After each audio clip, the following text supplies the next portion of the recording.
Hi, Sweepy. Hi, Mummy Bear.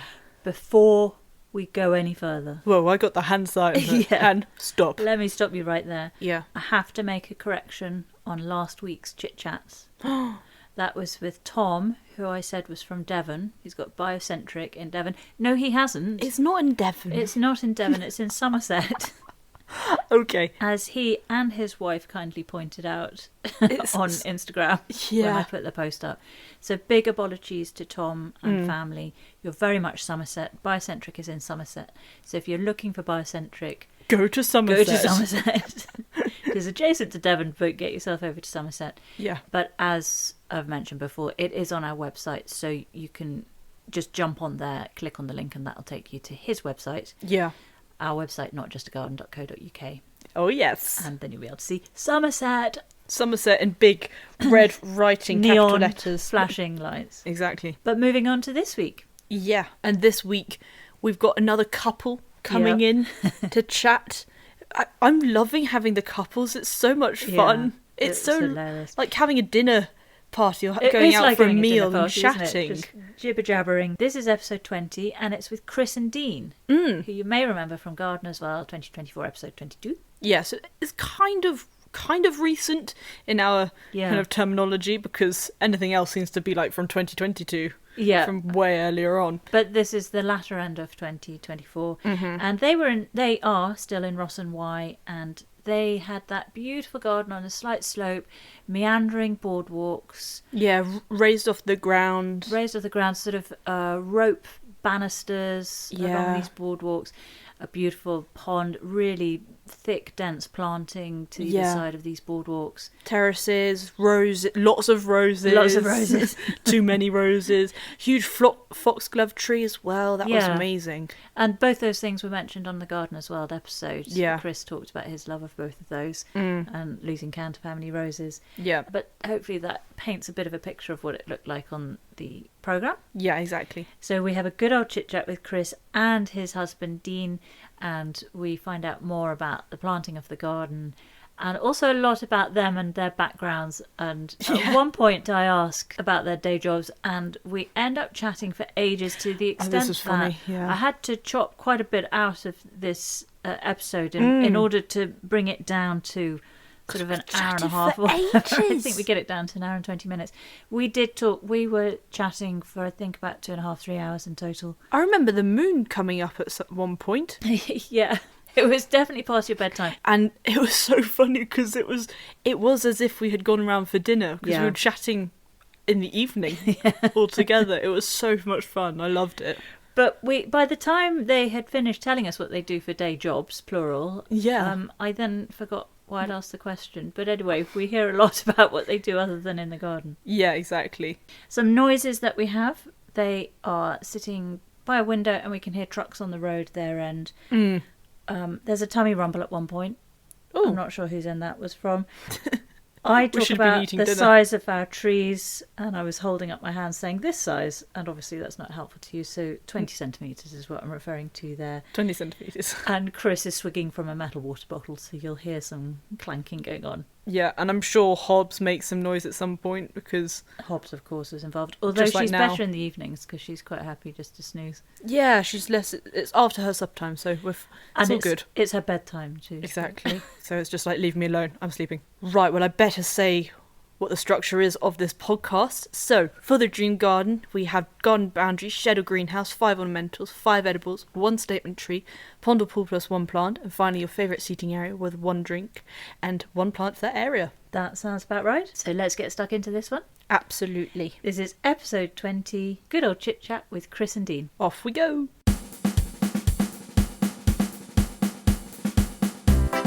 Welcome, Kris and Deane, to good old chit-chat. Hi, thanks for having us. Well, thank you very much for joining us. It's lovely to see you both. We saw you on Gardeners World, I think it was episode 22, wasn't it, of this year? Yes. Yeah. And you showed us your incredible garden in Ross and Y. Very, very green, loads going on. But I'd love to know a bit more about how you set the garden up. You have those boardwalks, and you talked about those kind of a more wild area with a meadow, and then you've got your sort of flatter area at the top end. Can you describe the garden a bit more? Yeah, I mean, it probably helps if you imagine the garden is like a C shape around the house. So the house is sort of dead centre to all of the main garden. As you go into the garden from the house side, you go into what we call the sort of pot gravel area, which is the more sort of formal and area where we do all our work. What I do all the work. Potting and, we'll get on to resting, having lunch. So it's that sort of space where we do practical things. And then you walk down the ramp through the arbour into the main garden. And you're coming down the left side of that. And then as you follow the boardwalk through past the pond all the way across to the right-hand side of the house, you then go through into the meadow, which then wraps around the other side of the house. So you've got that sort of C shape. Right. So it's almost like a galley kitchen garden.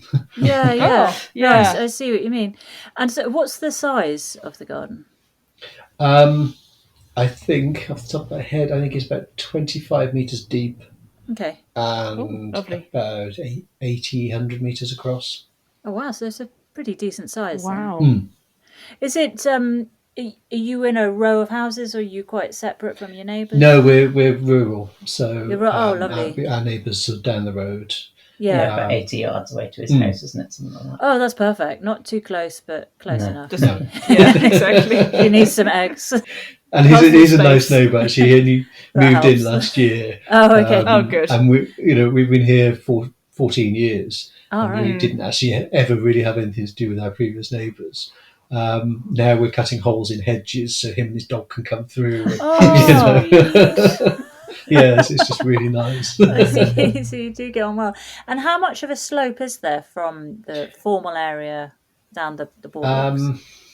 Would you say? It's about 25 degrees slope, isn't it? Yeah. Yeah, because hang on, 45. No, it is. No, it's about 30 degrees actually. It's very steep, about 30 isn't it? degrees. Okay, all the way down. Because everything slopes down from the road, but the top part of the garden is flat. Yeah. And that's why then it's a little bit steeper going down. But it's almost like the bent pyramid, actually. It's a bit like that. Ziggurat shape, a bit of a flat, bit of a slope, a bit more flat slope. Yeah. Oh, okay. And a big hole in the middle. Right. And what's the hole in the middle? I don't know. It's because the garden used to go a lot further down. But when I moved here originally, Dean moved in sort of about a year later. The garden was way too much of a space for me, so it was fenced off. And I think it's where the ground has collapsed away. So it's almost, you could do something really nice with it. Yeah. But, yeah. Another time. Another time. Another life. How are the boardwalks constructed? They're concreted in on posts, Right. and then it's just literally section by section that we just added on. Yes, it's a series of circular pillars, isn't it? With like gravel board type wood constructing the frame. We haven't got any diagonals, have we? It's just all. Yeah, we put some diagonals. Oh, there are a couple of diagonals, and then so it all depends on planks the depth. So where it's been quite high to the ground, we've put extra reinforcements like the diagonals and extra posts in. But the main area by the pond and things, it's literally 6-8 inches off the ground. Right. But because of the slope, it just looks a lot more substantial than it actually is. Well, we did have chestnut trees that grew right up to the border of the garden up until 2 years ago. And where you go around the pond, you'll have seen on Gardener's World, there's a bird feeder. It's on the far side of the pond. You could be stood on there and right amongst branches that came down from the chestnut trees. So like you were actually in the wood. Yeah, like a treetop. But they had to clear about 10 metres away from the house for just because I'm kind of safety purposes, because there was a lot of ash dieback, wasn't there, in some of the ashes that were nearby. And it was really nice to be sitting on a bench and looking up, and you've got this canopy of ash just kind of sparkling away. Gorgeous, So I kind of miss that, but it does allow a lot more light into the garden now. Yeah. Which is a bit annoying because we established a fernery and then it was like, oh no, they cleared it. Oh, okay. So we've had to plant other things now that can try and perform some shade. Yeah. We're hoping to have the opposite, where we're just completely exposed, but we've planted loads and loads of trees, albeit just kind of this size because we can't afford anything bigger. And one tiny. day, one member of the family, not me, I'll probably be long gone, but Probably not me someone's either. going to sit in the shade of them. And then Also, who put that there? It's exactly where I want to put a shed. Yeah, exactly. Yeah, and then I'll be, I put that there, you did not move that. Yeah.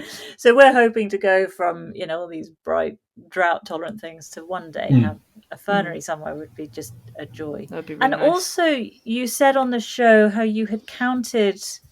I know what you're going to say. You know what I'm going to say. Roses. Yeah, roses. How did that miscalculation come about? Yeah. Well, I Quite don't a know. big It's probably because I've got another 2 more that are on their way. So we're up to nearly 70 then. Yeah. Yeah, there's always a rose on order for some Is there? reason.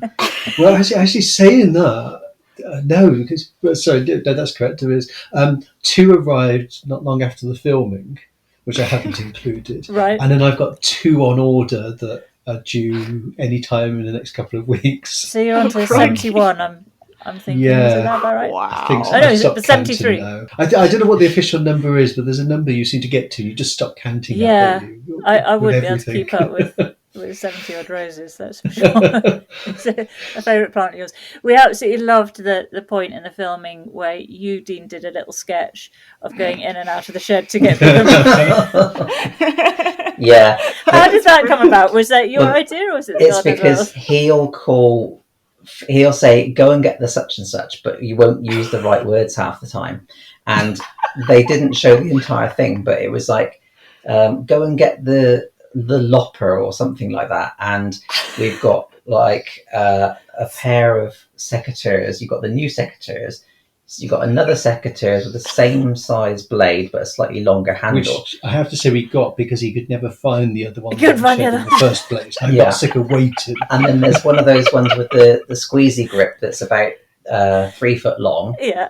And then you've got the lopper with the hooked pruning saw on Yeah, the yes, long I end know of that it. one. Yep. But there's also a new one of those as well. Well, Yeah. another So he'd level say, up. Get the long pruner, and I'm like, okay, I've got the long But reachy because he pruner. calls it a no, lopper- the other thing is, that's a lopper, isn't Whereas it? to me, you see, loppers are like those giant Yeah, the secateurs that? with really big handles. Yeah. Exactly. Yeah. Yeah. Yeah. So it's just different terminology, but you'd think after all these years he'd be used to it by now and get the right thing. But Come he on, never Dean, does. you should know. It's just somebody needs to, stabilise his vocabulary. The trouble was with the filming and things. Of course, there's so much content there; they can't put everything in. No. And so there Yeah. was the backstory to that, and but it was just nice that it still worked, even without all the okay. backstory. Yeah. Oh, Very it worked funny. really, really well. It was perfect as Yeah. a little segment, wasn't it? It had us And in I am stitches. quite impatient as well. Are you? So I clamber, get down there. It's like, oh, I need this. Just run up. You know what run is? Yeah. That's fast. Yes. And so I'm sat here balancing on my crutches or on my seat stick in discomfort. I'm thinking, where the hell has he gone? I mean, I could have dragged myself up on my hands and knees and got them myself by the time he gets there, and then it's the wrong ones.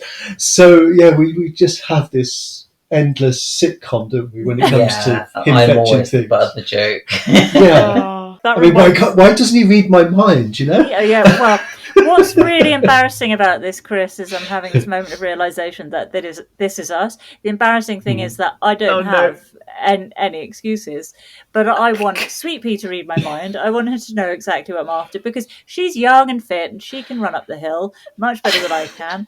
But we have exactly the same thing going And on. I don't know whether he's slow or whether it's one of those situations that time slows down when you're waiting for something. Yes, Is that it what's does. mental? It does actually. Yeah, does. so I never know if it's his fault or my fault for just being impatient or what. And I look at the tree and think, God, I could just gnaw this down by now. Get the teeth in. Time slows down if all you're thinking about is the time. Yes. Yeah. So, It sounds so painfully familiar. I feel absolutely horrified by that. Except most of the time I can't find it. Yeah, largely because I sent you off the wrong we have a direction, very but- tidy, almost finished tidy shed now because Do our you? shed has been a mess for years. And it's one of those jobs you never get around to do it. Yeah. Yes. And so finally Look it's at that. been done, and there's loads of hanging places for Oh, it's everything. lovely. Oh, I when love you've hanging. I organised love it. storage. IKEA storage Yeah. is perfect. Yeah, we've got Love we've got it. the shelves. I've got a slidey door that all the Oh, tools nice. hang on, and then behind the door Oh. all the other tools. And Oh, Yeah, the that's trouble is now, amazing. half the tools are now off the hook, so I can't remember which bloody hooks they go on. and I said at the very beginning, do you want me to draw a picture, lines around them, Yeah, so you know the where to link put them tags. all? Yeah, Yeah. like this is where the secateurs died. Yeah. But I was going to say that because my dad's always had a huge workshop with every tool you can possibly imagine, and he drew lines around every spanner. Yep, that's exactly what my Yeah. dad used to do, and he even had the little punch ticker tape machine. Oh, And yeah. he'd punch I've out the got that. labels on every single Dymo. Dymo. That's Yeah. it. Beautiful. Yes. And all the coffee jars filled. Oh, He used to I put love screws that, in the lids yeah. onto the shelves and Yeah, I unscrew love the all jar. And, Oh, yeah, very, very meticulous. Oh. And there was a sign that he made as well in the shed that said a place for everything and everything in its place. But you could do those name tags, and then that way Dean Yeah. will know, okay, I want the long but squidgy-handled secateurs. That way you go and you'll take off the hook the long squidgy-handled Or secateurs. option 1, option 2, option 3 and option 4. Yeah, you'll label them like you label your files on your computer. New 1, new 2, new, final 6. Exactly, DDD. Well, he actually took the mickey out of me the other day because the new long-handled, extendable pruning saw secateurs with string. You know the one I'm on about? Yeah? Yes, the red one. The black one. It's black and red. It's black. There's a red lever on it. That's the only bit of red on it. The top is red. Jesus. So I said, right, it's black and it looks like a very big truncheon. So I said, Yeah. right, we'll call that the policeman. there you go. So now I actually said, right, fetch the policeman. And he goes, that's stupid. But he knew that's exactly not what I was working. talking about. So I thought, maybe this is what we need to do now, is name them all. Yeah. Fetch George. Go, Yes. Do not do Your that. day, Let's try that with Steve. Computers at work. Yeah. Well, look, I think we should get Oh. on with your dream garden. We can compare notes then because we decided separately. Oh, Yeah, this we is going to did be actually. interesting. Yeah, because we're Well- so different in that. but- Yeah, Yeah, we can tell. this will be interesting. So I'm going to hand you over to Sweet Pea and she'll take you through it. Righty ho. Well, to start off with, what would be the garden boundary? I mean, for me, it would be things like hedging and trees, but not formal hedging. So a bit like we've got here, where it naturally blends into the surroundings. So you've got that marcation of your space, but at the same time, it's quite blurred. So you're able to borrow that landscape. So for me, I like more natural sort of boundaries. That's kind of what I put as well. Oh, Oh, great. fantastic. We're doing well. Yeah. So kind of a hedgerow, sort of a hedgerowy boundary, a Yeah, variety Natural. of shrubby things. yeah. It's just because, I mean, I think you're probably going to be the same on this. It's about its purpose other than just being a boundary. So a hedge and trees actually are doing something for the environment. They're homes for birds and other insects, whereas a fence really is quite just a thing. Yeah, it doesn't it is. really do a Just lot a apart boundary. from rot. Yeah.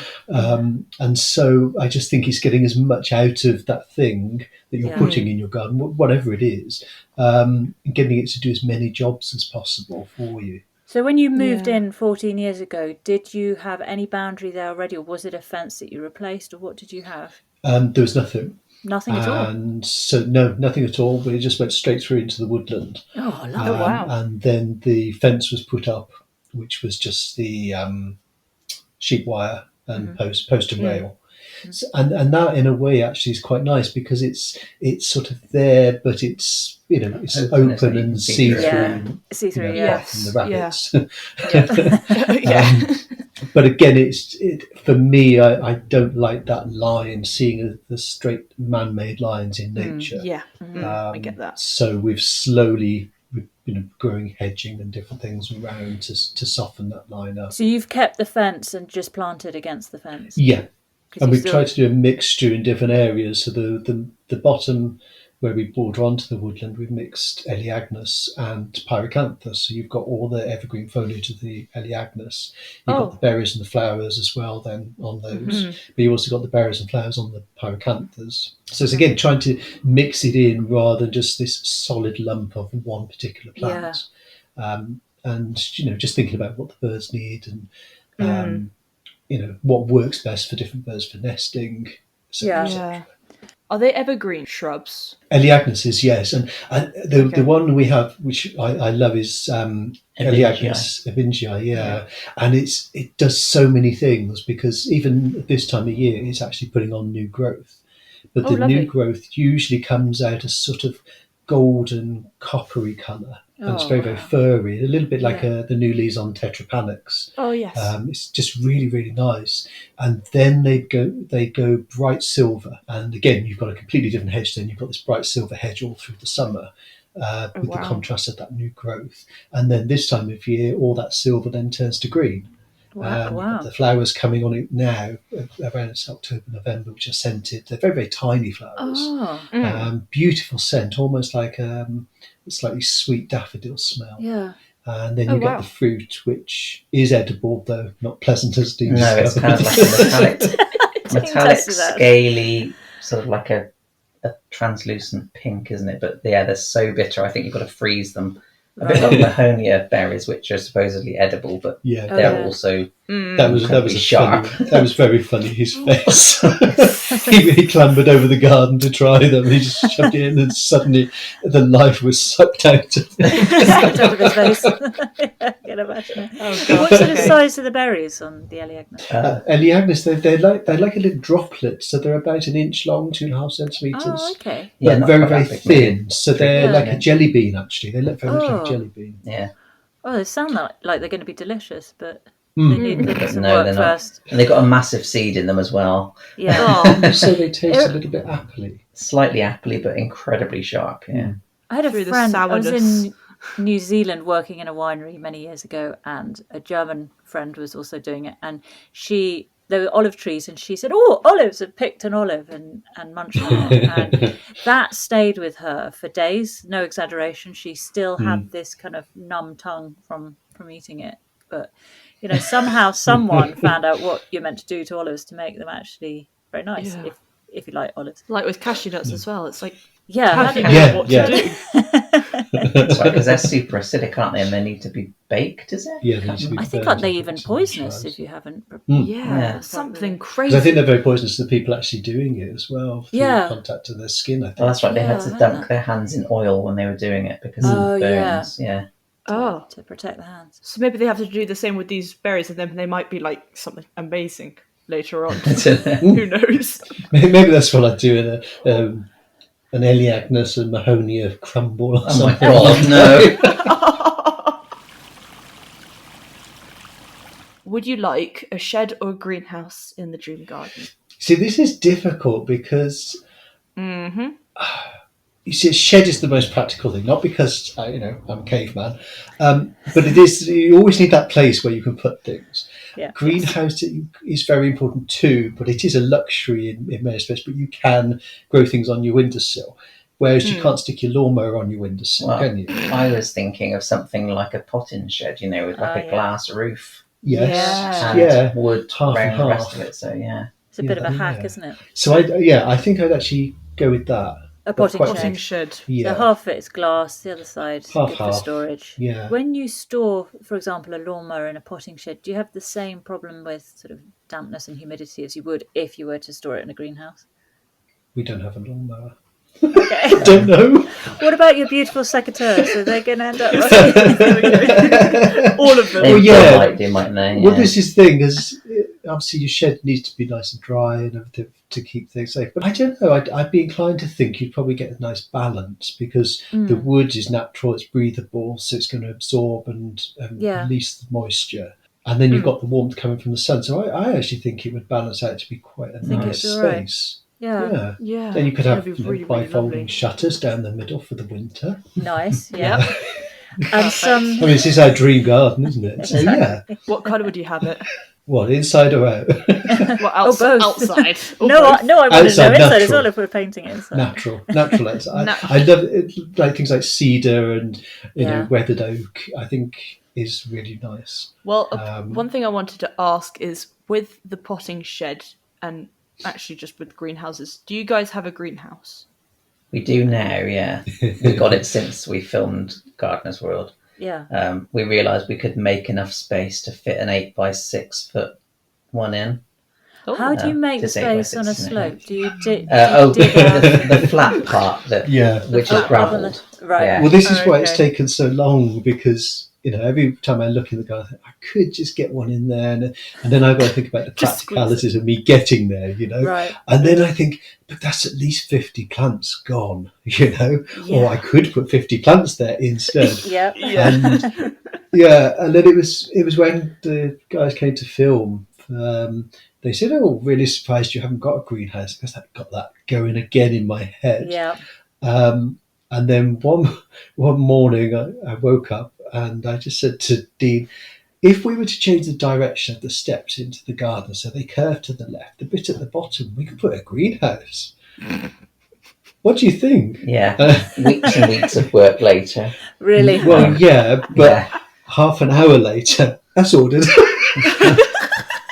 Tap, tap, tap, tap, tap. Yeah, and this was the thing, this is like when you buy plants or anything, So I was going with the greenhouse I've always had in the past, a 4x6 greenhouse, modest, nothing too ostentatious, and but then it was, about £42 more to go up to a 6x6. Oh, that's a no-brainer, right? Exactly. So But then it was about. Yeah, but then it was another £40 just to go up to an 8x6. Oh. And then exactly. So I thought, well, we'll go for an 8x6, and then I think it was £38 more to go to a 10x6. No, we didn't go that far. Well, I measured it. Yeah. I did go out and I measured it, and I thought, no, because it's right up against the entrance to the garden. So I settled for an 8x6. And so I feel very, very lucky now, because after all these years, I finally got a greenhouse. And is that wooden Annoyingly. frame? Yeah. No, wooden frame. ours is metal. Oh, frame. no. It's an aluminium one. No. Yeah. Yeah, we haven't made it that much in life yet. We had a delivery of wood due, didn't we, to do the stairs? Yeah. And then Chris got appendicitis, so had to go into hospital. Mm. So I had to wait around for the wood and then get someone to wait around for the greenhouse. But then he was unable to do anything for like 3 weeks. Oh, it was longer than that, wasn't Yeah. it? But it was just terrible. I mean, I got this really well planned out. The weekend I was doing the steps, first lot of timber had come, and the greenhouse was 3 to 4 weeks delivery. And 3 days later, I get an email saying it's coming next Wednesday. No, it isn't. So Oh, so no. I had to stop the work I was doing on the shed Yeah. to finish off the steps. But you're So the timber was organising. coming on. Yeah, and the timber was coming on the Tuesday. Oh, no. I went to work on the Monday, and the pain started, and I managed to get through an hour of it, and then I just collapsed in a heap. Wait, this is the and so- appendicitis pain? Yeah. Oh, God, it Well, all happened at because it once. turned out I'd had chronic appendicitis for nearly 12 months. And this was the third flare-up, and I hadn't realised what it was. What had you thought but- it was? Well, I thought I'd either got a blockage or a stomach bug or something. Yeah. Because I was given antibiotics the very first time, and it all got better. So Right. the second time, antibiotics got better. But this time, Okay. obviously, the body had sort of said, no, I've had enough. And I woke up Chris. Tuesday morning having dreamt I was in hospital having my appendix out. So I Googled up the side effects of symptoms of that, and I thought, this sounds exactly like it. How incredible My that you'd GP had had me that straight dream. in. Whoa. Yeah. And they so got obviously I it must have before they burst. registered but not thought about it. Yeah. Oh, Chris, I'm glad you got that sorted and all Yeah, recovered me. now. But then, I say, Dean was here then on the Tuesday for the timber to come. Poor The Dean. greenhouse was coming on the Wednesday while I'm in the theatre. So my mother-in-law sat out in the car waiting for them to turn up. And then I come home, and obviously all I want to do is go in the garden. I can't get in the garden because I haven't finished the steps yet. So it was absolute chaos. Oh, no. And I think it was 3 days after my surgery. I'm in the garden, sat on my seat stick with a saw, being very careful not to use my core. And it took me yeah. 5 minutes yeah. to cut one piece of wood. Oh.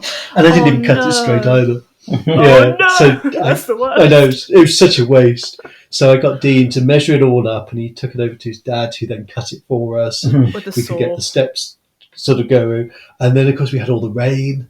And Oh, yes. I said, if we could just get the roof done. And I got this big planter, and in the planter was a 12-foot silver birch. Oh, good. And so we had to Wow. build the greenhouse around that.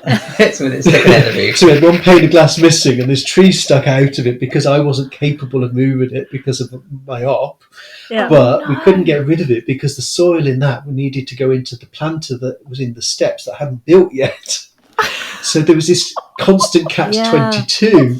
Yeah. Oh, Everything we do is like Tetris or Yeah. Cyberman, Yeah, isn't sounds it? You it. push these things around without trapping Yeah, yourself and in in the end we corner. managed to get the tree out the planter, and then we put the planter on cut-up pipes to roll it out the doorway of the greenhouse, so we could finally put the roof on the greenhouse. There was a centimetre space either side of the Yeah. thing as we were going out as well. I was like, oh Really? my god, do not smash the greenhouse. Wow. Oh no! What an epic job you Yeah. had with that then. It was, and it's still going on actually, because Oh, wait, I still haven't you- finished the last bit of the shed. The steps are done. The Right. greenhouse Oh, good. is That's technically done, but there's all the clearing up to do afterwards Yeah, and everything else. yeah. So we're Yeah, almost there. aren't slowly we? trying to get rubbish out in my smart car. And then there have been the occasional large load in his car. Yeah. Oh, your poor little Burn the smart clutch. car. Yeah. And the thing is, as well, on top of all that, is all the other little things. So where the greenhouse is going, I've got a small flower bed, so all those plants had been dug up and they needed planting, but I couldn't go anywhere or put them anywhere until everything was Oh, finished. Yeah. So I'm looking at all these plants. I've got no compost, I've got no pots, all just dumped on top of bags. Oh, no. And then the weather's saying it's going down to like 0 degrees one night, which it did. And I'm thinking, what am I going to do with them? So everything's just got shoved in whatever bit of soil I could find. I've still got roses in trugs at the minute. But you know, this is the thing with gardening. So I can find it really stressful for exactly those reasons, especially when you Yeah. bring in the elements and how Yeah, you're because you've got no constantly checking control the over that forecast. at all. Yeah, and then you're thinking, oh gosh, well the weather's going to be like this at the weekend. We need to get that sorted before then, but we had this other job Yeah. to do, and Yeah. it's it's This is why Dean stressful. hates me, because I'm telling him Saturday is the only day where it's going to be nice weather and we've got this to do, we've got that to do. Yeah. And he had a he had a Completely list off me happens to yesterday, us. not a list to do, but as in here's my to-do list, so Yeah. you know what things need doing. Yeah. And it's a whole A4 page, and that's Yeah. just the top garden. And You then know? and I needed dry weather as well to paint the windows in my office as well. Yeah. Oh god. I've qualified as a hypnotherapist, and I'm renting an office, but it's needed work doing, and it's like the Yeah. outside window frames needed painting. It's like I need a bit of dry time too. But your Yeah. windows won't die, my plants will die, Yeah. What would be the 5 ornamentals in your dream garden? I mean, for me, it's very easy. Roses. 5 of them. Of course. Yeah. Oriental lilies, daylilies, arum lilies, and peonies. Peonies. Oh, I love peonies. Do you have the herbaceous or the tree ones? I've got 2 tree and 4 herbaceous. 5 herbaceous. Soon to be 25. Mine's slightly different, you see. Oh. So That's good. There's nothing wrong with well, that. I've got. I I can like find you a little I like space in our new ferns, garden. but particularly Dryopteris when they look like Oh, yeah. almost like the shuttlecock. Oh. So yeah, Dryopteris ferns, tree ferns. I would have to have Sweet Juliet in there Yeah. as well, the rose. Oh, yes, of course. And one plant which I had to look up what it was, because as I drive down through Ross, there are these rocky walls and there are these little pink flowers that come out. And I'm not a person who's ever used the word pretty, literally, Really? legitimately. But these, I drove past and I thought, gosh, that pink is so pretty. I've got to have some of them. They're Erigeron sea breeze. It's like a Oh, I love faintly those. purpley pink. And they're gorgeous. Yeah, And- lovely choice. Salvia hot lips, because Yeah. if you rub the leaf with your fingers, it's got this lovely lemony sort of Oh, astringent we have smell, and I can't get enough of it. The Yeah. producers didn't like it, though, did he? He came No. in and went like that. He went, "Oh, that smells horrible." But they were so struggling a lovely. bit because, well, we transplanted them And I think they'd struggled, even though we'd had all the wet, we then had a lot of dry. And I think this year they'd struggled a little bit getting themselves going. Yeah. So I don't think the oils and everything was as nice as they perhaps would have been. If I didn't notice a problem with them. Well, we had Melly from Aeonium Melly. Do you remember her on Gardener's World? Oh, She's yeah. the Aeonium Queen. She's got holds a national collection. We had her on a Chit-Chat, and she chose salvias in general, but she had I can't remember what her specific salvia was. Can you, Sweet Pea? You're better with the names than me. I'll have to look up. But she said, "How do you like the smell of salvias?"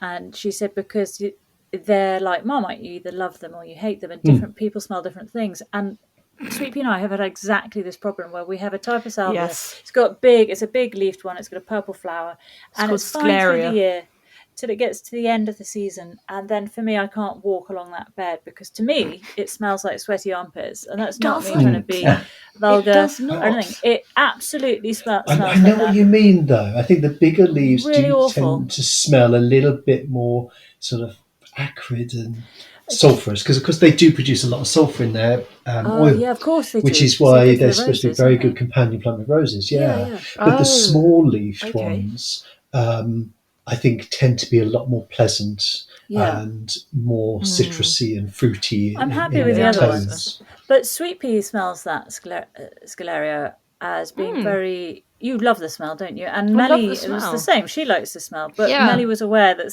for some people's senses, it's just not working. So interesting. I wonder if that producer from Gardener's World had a similar problem with the whole Possibly, yeah. So just smell like sweaty armpits. And it's the fact that people then go away thinking they're really weird because they like that smell. So would you? See, I love the smell of choicea. I would love that as a perfume, as a body deodorant or something, because when you crush the young leaves of choicea, the smell is so nice. It's sort of fragrant, but it's slightly curry-like. No, see, I smell it as like more fragrant, sweet tea almost. Well, yeah, it's like that, but to me, it's almost like something you might have in an Indian takeaway. My first car smelt of curry every time you got into fifth gear. It was an old Ford Escort, one of those, those ones that started off red and then over the decades slowly became more and more orange. And you go into fifth gear and you just had this distinct smell of Indian curry. So if you went in for a curry, you'd look and think, "Oh, that oil needs changing." I have no idea what it was, but you just reminded me of that. I do know what you mean. I think, I've experienced cars like that. And Chris, which rose were you choosing for one of your 5 ornamentals? Oh, any rose, but it would be Sweet Juliet. If I had to choose one rose, it would be Sweet Juliet. Yeah. If it was the last thing I ever had to smell, it would be that. It sounds incredible. We will be. It is not sweaty armpits. No, no, and you don't have to be, specific genetics to be able to smell it. Everyone, it smells okay, just everyone. Yeah, okay. It's the Chanel of the garden. Well, now onto the edible plants. What would be 5 edibles for your garden? Oh, me first. Cool. Okay. Apricot. This is all stuff we've got in the garden, so it's just I really like our garden. So apricot, but early frosts will absolutely knock them out, and we've had a couple, didn't we, which we had to try and put bags over them and protect them. But this year we seem to miss it and have 20 odd apricots on it. Oh, lovely. Oh, wow. Strawberries. It's hard to find the right strawberry though, isn't it? 'Cause we've got 5 or 6 varieties and only one tastes really kind of classic strawberry. And for that very reason, whenever we pick a strawberry, we bite half and share it. So if it's a really good one, we get to share a really good strawberry. That's sweet. And then if you bite it, it's horrible. It's like, no, you finish that one off. It's all yours. Yeah. I also like mints. Chris absolutely hates the smell of mint. Really? Oh, to test it. Yeah. A really nice sweet Victoria plum. Oh, lovely. And I do not know what type of apple it is, but I would love a tree of it. Someone brought some apples into work and they were huge. They were like the size of a grapefruit, slightly yellowy red. They tasted very floral and they were really juicy and slightly soft flesh. And I don't know if they're a Worcester pearmain because they had this kind of florally pear flavour to them. And I think I ate 90% of the ones that were brought in, and would look forward to going home and eating one every single day. It was like, I cannot wait to eat this apple. Oh wow, a special apple. So had it come from their tree, or had they just found Yeah, but they didn't know what type of tree it was. Oh, Other than an shame. apple, obviously.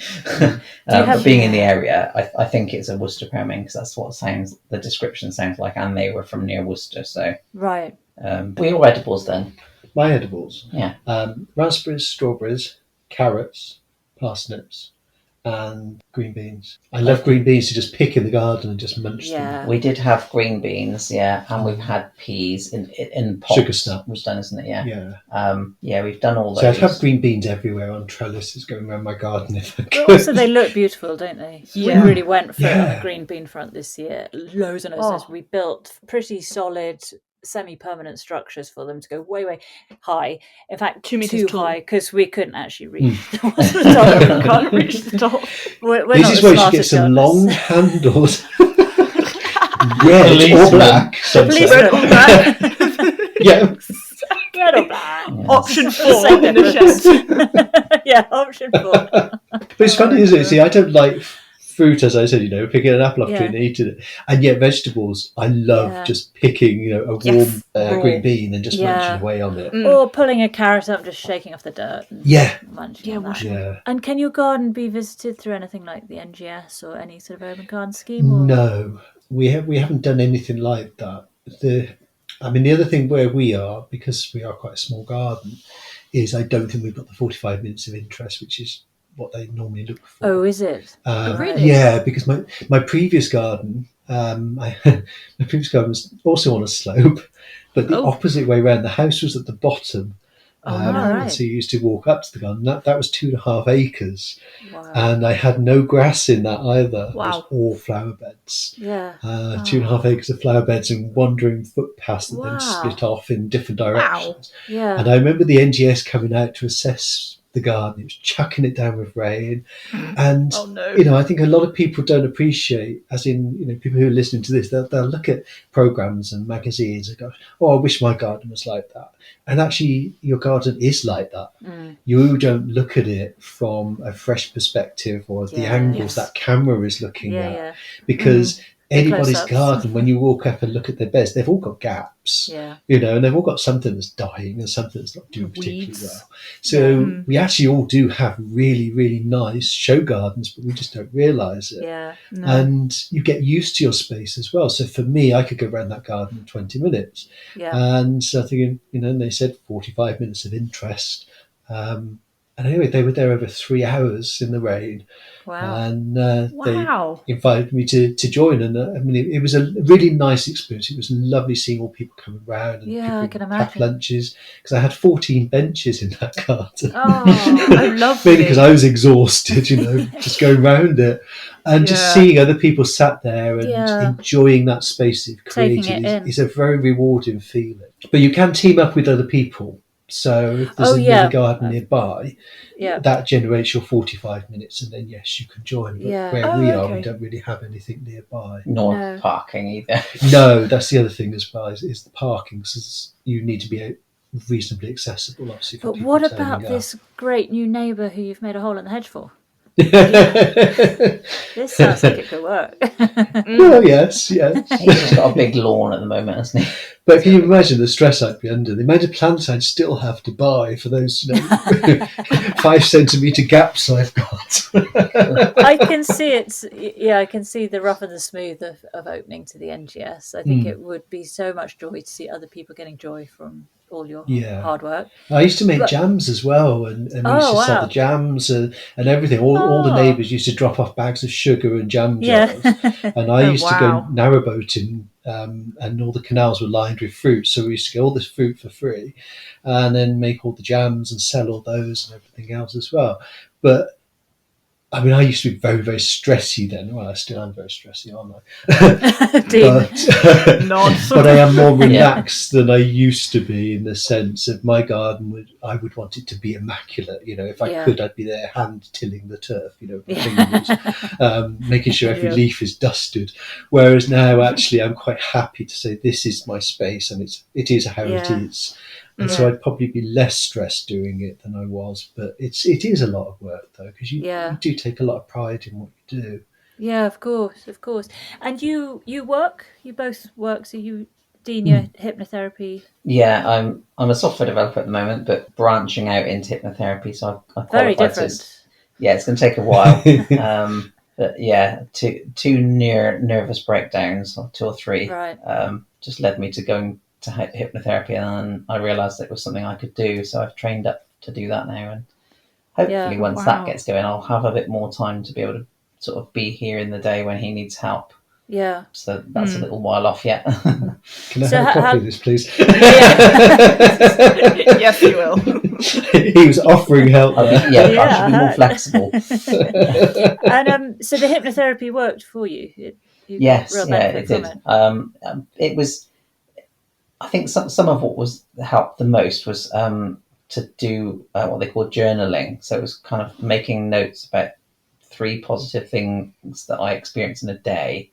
And it's difficult when you're suffering from anxiety and depression to do that.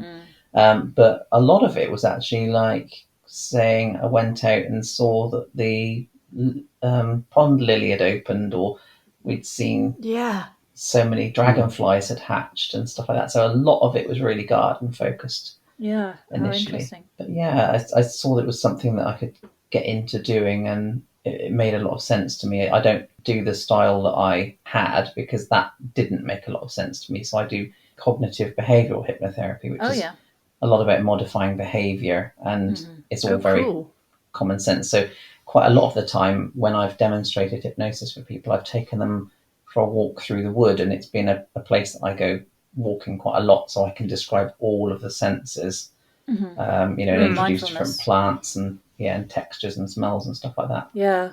So I've done things like phobias. I had a woman who struggled getting up a ladder to cut roses, and she would be clinging on for dear life, sweating and panicking. And we did 5 sessions, and on the 6th session we went to a climbing wall, and she did indoor rock climbing, and she absolutely loved it. Oh, amazing. But that was all about getting her to go through that in hypnosis, because you can control the sort of imagined environment, but getting her to get used to it at each step, which you can do without hypnosis. But the whole point of doing it with hypnosis, you can control all the variables. So if someone's got a phobia of spiders, you could change the size of it, how hairy it is, and all that sort of thing. Of spiders in it. And as they get them getting used to more extremes of it, and then eventually they can cope with anything. And you have to kind of rehearse it as well in the real world. So I had her practicing going up the ladder, but she's perfectly fine now. It was great. Interesting. Well, if you ever want any therapy, you know where to come now. I do know where to come. You can do it remotely. So I'll sit in the garden. Or well, I was going to say that perhaps I could come to your garden and maybe sit there and you could do it. Yeah, exactly. With all the roses, the sweet Juliet. And Kris is You're going to have your own. Kris is an actor and dancer, among other things, aren't you? Well, I saw that actually. You'd been on EastEnders. How did you see that? Oh, because I check out. I like to find out, about people and their gardens and hear a bit more than what is on Gardener's World. And I saw call that it what you like. I know it's stalking. It's fine. It's super sleuthing. I prefer Super Sleuth. Yeah. He's also in the Virgin Airlines advert, though. The one with "I am what I am." No. If you find the full version, I'm so gonna find that. Yeah, find the full version on YouTube. Yeah, because obviously with a lot of the ads, they do the big original version and then they cut it down according to different times of day and stuff like that. So my scene was one that's not in the TV shortened version.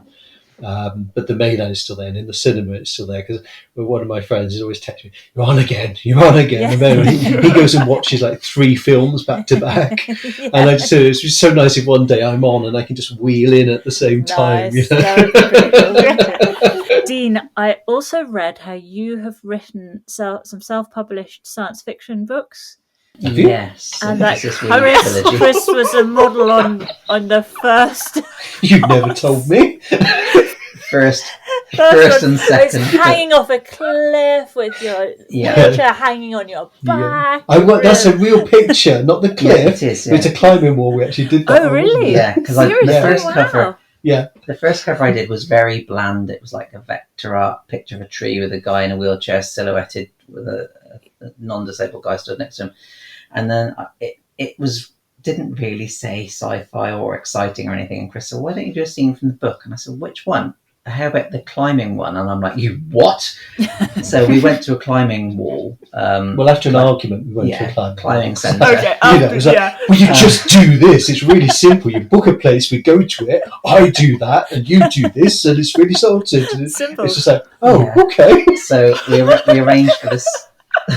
You can see why he's so thinning in hair and so unhappy. Yeah. It's a tough life, Deane, isn't it? He was lovely 14 years ago before he met me. So Still lovely. Still lovely. What are so you I arranged about? for these people at the centre to help us, and they got the pulley thing and helped to pull him up. So we tied his wheelchair on as it is in the book. Yeah. And he then strapped his legs up because the guy in the book has no legs from the knee down. So he's a 3-knee amputee. So Kris tied his feet up so that he didn't have to put strain by having his knees hanging, and then kind of climbed up on his knees, pulling the chair behind him up the climbing wall. And I took photos of it and then just changed the background. Amazing. And then the second book, we took the photo just over here in the lounge, and I cut the background out, 3D modelled the chair to get the reflections right, and the wheels, even though we could have borrowed a pair of them off someone, couldn't we? And then superimposed that onto a background. And then the third book, I took a local, a place in the Forest of Dean where there's like this spoil heap with all these trees, and just changed the colour of it. Got my mum to help me take some photos with me going, with this being attacked by this creature, and then just superimpose that. So I got, weirdly. The funny thing is, though, that one, technically, what was it? Spoil heap. Yeah, spoil heap. Yeah. It just looks like nothing. And then by the time we finish with it, just looks really sort of just change the colour. Just change the colour of it, and it looks like Mars or something. Really cool. I put a link to your books in that because we do these recaps. I put a link to your book. Oh, thank you. From that, did you have any increase? I think I had a couple of. I did have a couple of sales. I wondered what might have happened because I don't advertise it now. I just don't have the energy to put into marketing. I was doing the Lord's work. You were. You got 2 new sales. It's sci-fi, but it's got a blend of fantasy, and most of the people that have enjoyed it aren't fans of science fiction. Right. Whereas I think a lot of people who are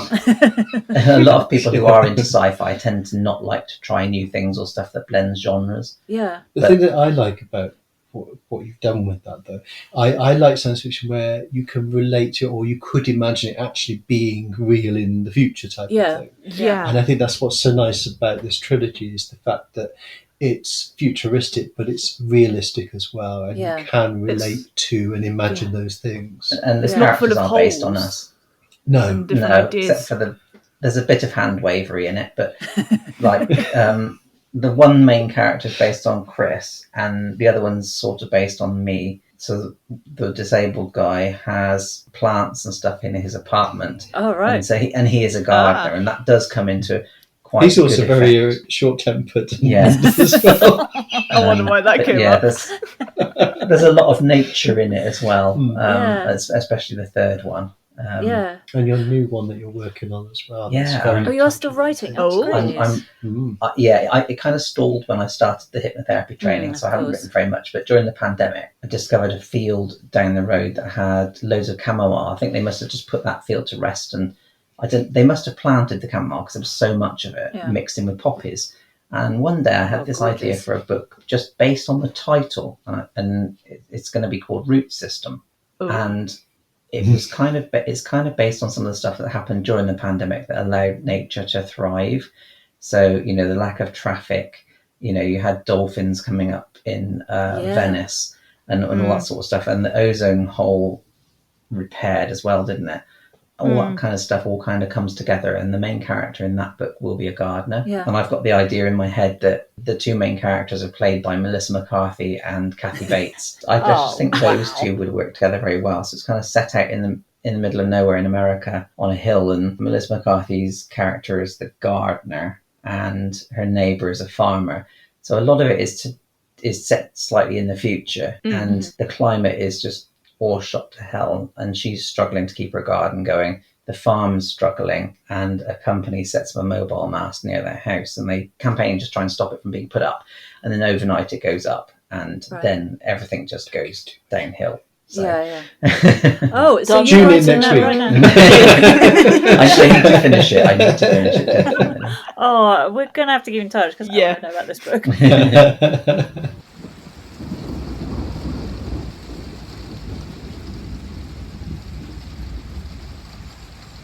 Back to the dream garden. What would be the statement tree in the dream garden? See, I struggle because I have two favourites. One is weeping birch, because I just think they're stunning. They really are, and the movement, the shade, the colour of the bark, and the texture of the bark. Where you've got that dark against the light. I just think they're stunning trees. But at the same time, at totally opposite end, looking more exotic, it's Polonias, the Polonia tomentensa, the foxglove tree. I just think they're phenomenal. They're extraordinary. As now is what? Oh, it's about 6-7 meters tall, and it's only 2 years huge. old. That's amazing. We put it in 2 years ago. So you don't cut it back at all?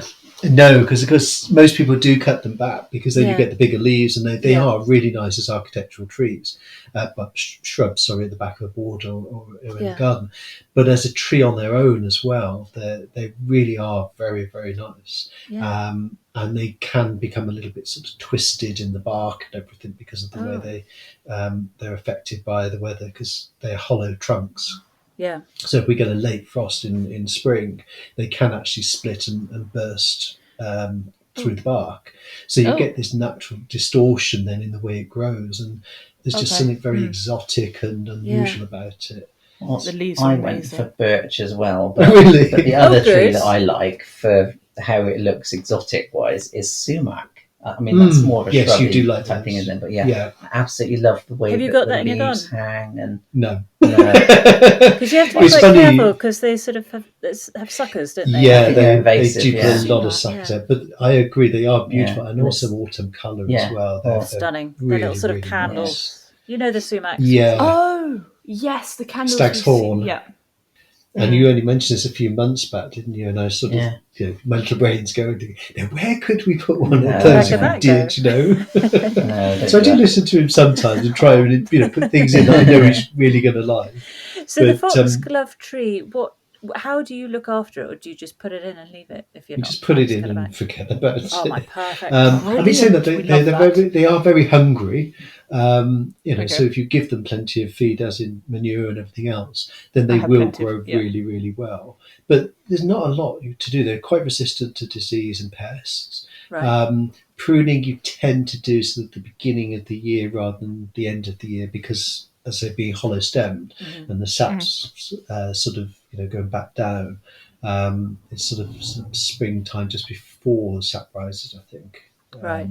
To prune them if you need to. But if you're growing it as a tree, then other than taking the odd branch out, because they grow so quickly. I mean, one of the branches that came out this year has grown about 4 meters on the horizontal. Wow. So it's a phenomenal amount of growth. That's a speedy one, isn't it?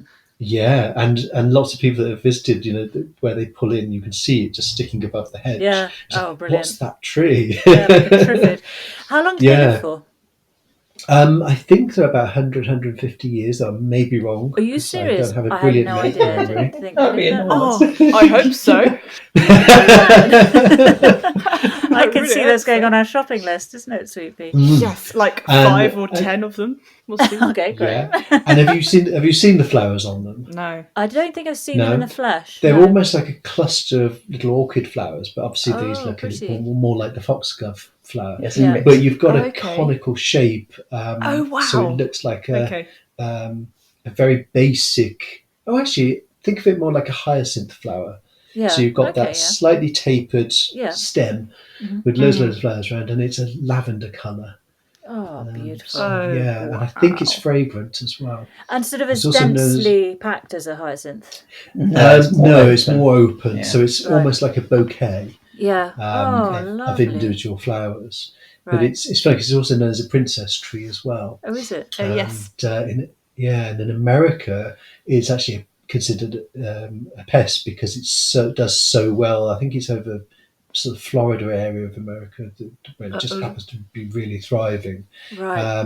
Millions and millions of seeds, and of course it spreads very easily. But over does here, it? it's not as much of a problem. Oh, we're going to Okay. have to try this for Yeah. sure. I like that. And they It's spreading take as really, well. really well from cuttings as well. Oh, okay. So brilliant. I I've got love another cuttings. one in a pot that I just pruned a piece off. I did nothing to it, no hormones, nothing. I just shoved it in a pot with another plant, forgot about it, and now that's about 40 centimetres tall from just this year. So, Okay. yeah. On the shopping list. Would you like a pond or a pool in your dream garden? And what plant? would Pond, be without a doubt. Yeah. pond A pond for both both of you. of you? Okay, we're in Yeah. agreement. I must admit, I do love some of the ponds I've seen where they're a pond and a pool. Yeah, Where the they're water pretty flows cool, aren't over they? and then you've got those areas. I mean, that is lovely to then be able to swim in I've it. heard they're But- quite high maintenance, though.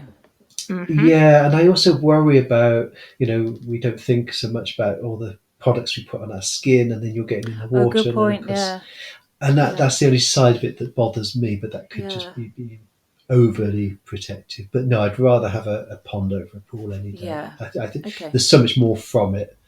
Yeah. Again, for nature, but also visually, I think it's far more interesting to have a pond full of plants than, mosaic tiles and Yeah. a sun lounger by the side.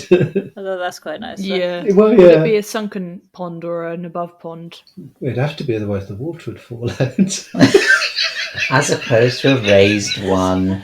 It's a tricky one. She's used to it with me. Yeah. I prefer sunken, personally, Sunken. though that's just personal taste because there's Yeah. nothing wrong with a raised pond. Yeah. And if anything, you've probably got more options with a raised pond in how you can shape it and blend it in with your style of garden. Yeah. The thing I love about ours is the laburnum, isn't it? When you've got the pond and then you've got the laburnum sort of hanging over it, and when it's all got all the flowers on it cascading Beautiful. down. Oh, wow. Yeah, Really and we've often beautiful. sat on the deck and just looked into the pond because all you can see is the sky and the birds. Oh, how And it's nice. really weird, but it's very soothing, but it's weird because it's almost like you're looking into another dimension. Yeah. If you look up at the sky and you can see it all, but then you look into a pond, even though it's exactly the same, it feels very different. It's a bit like looking at a room and then looking at that same room through a mirror. Even though it's the same, it just feels different. Do you have a lot of wildlife in your pond? Oh, Yes. loads, yeah. Do you? Yeah, What do you have? we've got crested and common newts. Oh, wow. Lots and lots of well done. dragonflies. Yeah. This year hasn't been the best year for dragonflies, but last year we stopped counting at 40 when they hatched out. Really? No way. Lucky I sat in the garden one day deleting rapidly all my videos off my phone because my memory card was full to film for nearly 2 hours a dragonfly emerging. Oh, amazing. That's insane.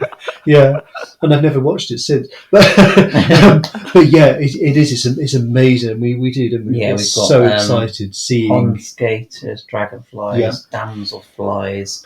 We had an emperor last year as well, an emperor Yeah, we've got dragonfly. the diving beetles, we've got Yeah. water boatmen. There's those I love things them. that look like wood lice. Yeah, Oh, The yeah. shrimpy type things. And there's very little microscopic things that swim around in a cloud when there's a beam of sunlight going through them. yes. They're not And there. we've got broad-bodied chasers. Yeah. So it's teeming. I mean, we don't do anything Wow. with it. No. And it actually, again, that's a funny thing, isn't it? Because when we came to redo the garden, because we had all the chestnut trees right over, the pond was constantly filling up with the leaves and the chestnuts and everything else. And I said, I think let's get rid of the pond and we'll make it a seating area instead. And when I first moved here, it was a seating area. I put some bark down, but every time I looked out the window, all I could see was a pond because it just looked like it should be a pond, Yeah. so it became a pond. Yeah. But then I remember Dean saying about the year before we had some dragonflies, and I was thinking, well, what else could be in there? We'd lose that if we did get rid of it. So we decided to change the liner because the liner was deteriorating. And I said, rather than disturb it too much, we'll drain it down as low as we could go. And then, I mean, the pond is it's about four meters by about 2 meters across, 2.5 Yeah, meters. And so we rolled the liner back halfway, which was very hard work because of all the sludge and everything in the bottom. Oh, yeah. We put the new liner underneath, pulled the liner back over that liner, wow. And pulled did the other side over and underneath. And it was so good that we did, because as we were doing it, all the sludge was full of newts and everything. So, of course, we had to protect it. Fly larvae, and so, of course, if we hadn't changed the liner, we could have lost a lot of those that year because it was what a getting great so bad. idea. So because we'd done that, we didn't disrupt anything. You kept all that wildlife. Yeah. And that's thriving. And then it was just so exciting seeing how much life was in there from us not having done anything to it. You know, we've just got plants in there. We do have a pump in there, but now we don't tend to use it because of, you know, how much wildlife we've got in there. And we just let it all do its own thing. It's got a wonderful balance. It's nearly always clear. We do get blanket weed. I don't think you can ever not get blanket weed. But it's not that bad, is it? We get it, and initially I panicked about it, and we kept on top of it. And actually, it's sort of, we put in some barley wheat. Put it in a sort of a bag, like a porous bag, and put it in. Yeah. And that seems to, I'm assuming it's that has helped. It is, yeah. It releases a chemical that restricts the growth of it. And we put that in this year because we'd used some enzymes. And then we used a bacteria that was specific. So again, nothing that would affect the leaves or anything like that. And we didn't find it that effective. So this year we did the barley straw, and actually we put barley straw liquid in first because it can take several weeks before a bale of barley straw starts to break down and do what it needs to do. And actually that's been the best thing we've done. Yeah, it's effective, isn't it? But the water is crystal clear. Yeah. You know, there's you can see everything all the way down to the bottom. And that's without us doing anything. Well, so it's evolving all the time, but it fluctuates. We had a time where actually it was too clear and you could read some of the print on the liner at the bottom. Okay, mark you up. Yeah. Get some food colouring. Exactly. But the joy a pond brings is just, no one can fully comprehend it until they get a pond. And it's also knowing that your garden is so, is a host to so much. Yeah. And it's only when you do stop and look and you realise how much is actually going on in there. What are the plants if you both have a different plant, or what is the plant that you'd have in your pond? For me, it's the one thing I don't have, which is Pontidaria, the pickerel weed. Oh yeah, pickerel weed. I just think it's lovely. Yeah, it has a spade-like leaf. Yeah. Okay. And actually quite an arum-like leaf, actually. Yeah. And then it has this lovely spike of beautiful bright lavender. Really, really nice. Why don't you have that in yours? No room. Don't you swear at me. Well, I did have one. I thought this was supposed to be in a place we could talk freely.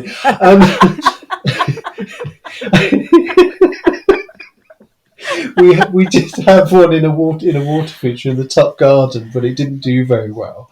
But I think I left it too late when I moved it to the pond because it didn't come back. Yeah. But yes, I should put one in there because they are very, very nice. I think. They're gorgeous. They're both, the colour, but it's also very architectural. It's not too much of a thug. It will spread across, but it doesn't take over. No. So that would be good to know. for me. But you. Golly, I don't say mint. I mean, the nicest plant. That's gone everywhere. But the nicest plant I think I've seen in the water is that weed that we got, the stonewort. Oh, because it kind of grows across the bottom and looks a bit grassy, but it's like it's got knots in the middle of it, and it just sits on the bottom and it's quite widely spaced. It's just it's almost like to look at. It's almost mossy as well, isn't it? And that's really, really nice. Again, the newts love that. Yeah. Because they can move in and out of it very easily. So that wasn't one you'd put in. That's one that just. Well, we actually bought a patch of it, didn't we? From Kenchester, is it? From Kenchester Gardens, and they got it. Well, actually, no, we didn't buy it. We were given it. We were given it because they had it in their ponds. It may even be one that perhaps they can't sell, because of it spreading so well. I don't know. Right. And I asked them about it, and they just gave us a little clump of it. But it's really, really nice. It covers up the words on the bottom of your pond All as that well. print. That's what we need to get. Brilliant. Yeah. That's stonewort also on the list. Yes. The only thing, Also. there's not so much a negative with it, it's probably just where it is in our pond. But once it reaches the surface, because in the bigger ponds it tends to just sit at the bottom, so it's almost like a carpet in the bottom. But where it does get to the surface, the sun can scorch it and it goes sort of white. Right. But the rest of the time it's... You're on about the flat leaf thing there? No. Oh, I didn't know that. Yeah. Okay. So it can just get a bit bleached. But other than that, when it's under the water, it's really, really rich green. Sort of, Oh, it sounds beautiful. Oh, okay. Righto, the last question is, what would be your favourite seating area and your ideal drink to have there? And also then finally one last plant in that area. My favourite seating area would be a sort of enclosed, not like a pit, but something but something you go down into, and then the garden is above you. Oh, right.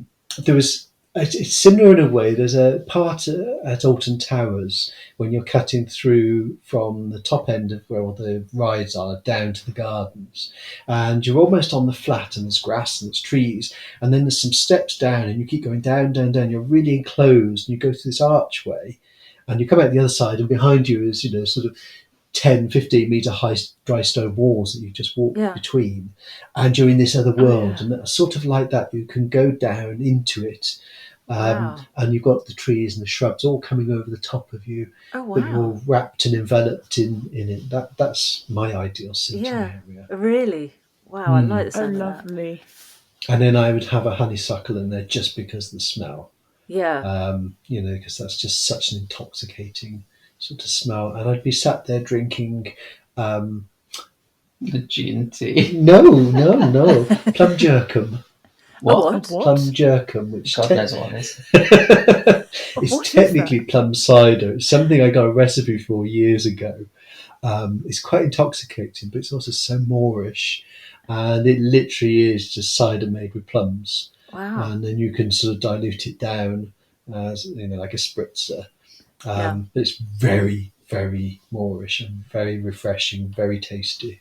And is that what you plan to do with your plum trees? Would be nice if we had that many. Yeah, would be very nice actually. Mine would have to be a hammock amongst some not in trees. A pit. No, not in a pit, but with dappled shade. So let's have a hammock underneath the shade of a sumac tree with a nice with a little fire and a billabong. Yeah, my nice herbal nighttime tea and a book. Oh, lovely. Oh, lovely. I bought him a hammock this year, actually, because we've got the frame in the garden that I do my aerial on. It's just 2 wooden poles. Yeah. And I thought, the gap's about right for a hammock.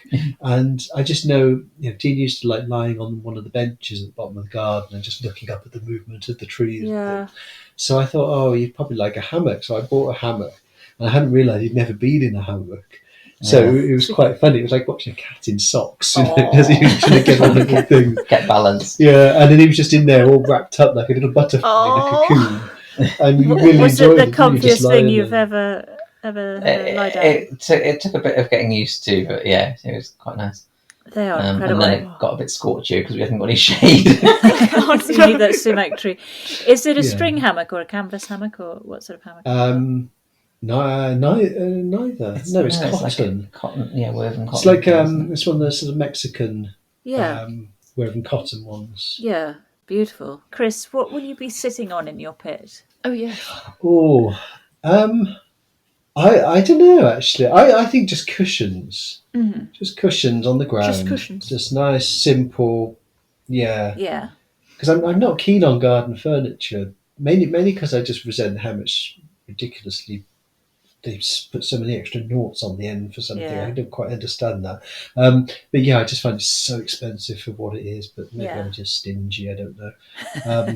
So cushions. No, I just think cushions are so much nicer because you can get as many people as you want on cushions. Can't you? True. You can sit in any position you want. Yeah. So it would just be nice, laid back cushions. Cushions on the floor. Yeah, no fire pit. No fire pit. No. Not going that caveman. Fire. No, as much as I like them, I just think now where we are with things that I just don't see we should be just burning a big fire in the middle of the garden for no reason. I just think it's just a waste of energy. That's all. It just bothers me now that it just seems a bit unnecessary. But at the same time, yes, it's lovely to sit out there and be warm and as sort of more natural as we would have been, sort of cave times and things. There is something about a fire. So here we've got a log burner, and there is something that just connects you with, a lovely sense of comfort that you just can't replicate. I mean, so I can understand the attraction to it, but I do. But I just feel really guilty if I just, throwing all that heat out into the air for nothing. We won't mention our lovely fire pit that we like to sit by in. No. Then, will we? We will not be talking about it. Looking at the stars under a blanket, keeping warm. No. It's all right. Should we chuck another lug on? It's only a rhinoceros.